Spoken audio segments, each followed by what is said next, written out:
Ang programang ito ay rated SPG. Striktong patnubay at gabay ng magulang ang kailangan. Maaaring may masiselang tema, lengguwahe, karahasan, sexual, horror o droga na hindi angkop sa mga bata.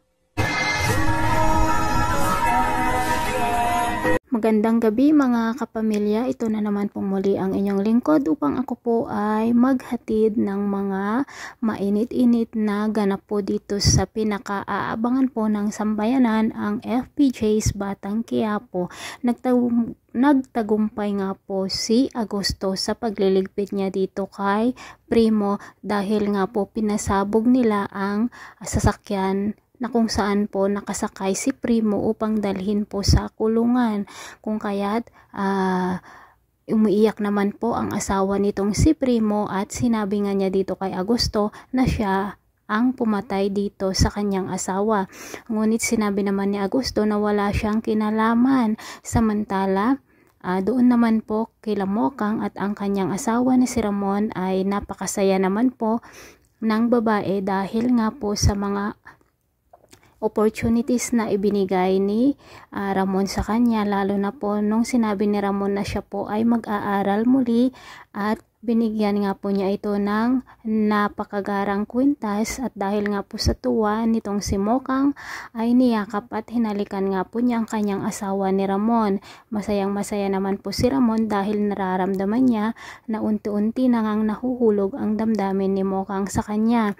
Samantala sa kabilang banda naman po dito sa kulungan kung saan ay sinabi nga po ni Chief Espina na si Tanggol na ang papalit dito kay Bong na magiging leader ng mga bilanggo, kung kaya't nagtaka nga po itong si Tanggol kung bakit po ginawa yon ni Chief Espina. At sa pag-uusap nga po nila ni Ben na isa ring bilanggo, sinabi ni Ben na dapat mag-ingat itong si Tanggol dahil baka mayroong pinaplano itong si Chief Espina dahil nga po sa naging desisyon nito na siya ang mamumuno sa kanila.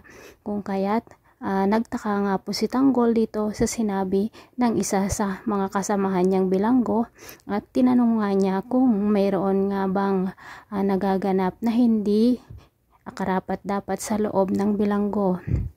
Ngunit wala namang alam itong si Ben dahil nga po sinabi niya dito kay Tanggol na wala silang alam, ngunit ang alam nila ay mayroong mga bilanggo na labas-pasok lalo na po paggabi.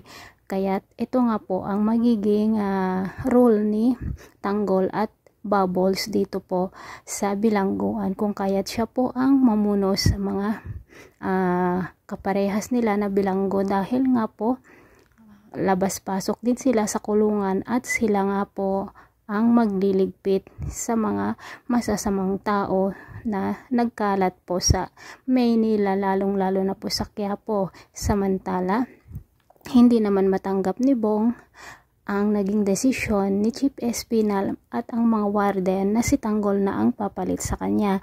Dahil nga po sinabi ni Chief Espina dito kay Bong na minamaliit daw ni Bong ang kakayahan ng mga warden at lalong-lalo na po itong si Chief Espina, kung kaya't hindi nakapagsalita itong si Bong dito sa naging desisyon ng mga warden. So guys, abangan po natin ang susunod pang mga kabanata dito sa FPJ's Batang Quiapo. Thanks for watching. Bye-bye.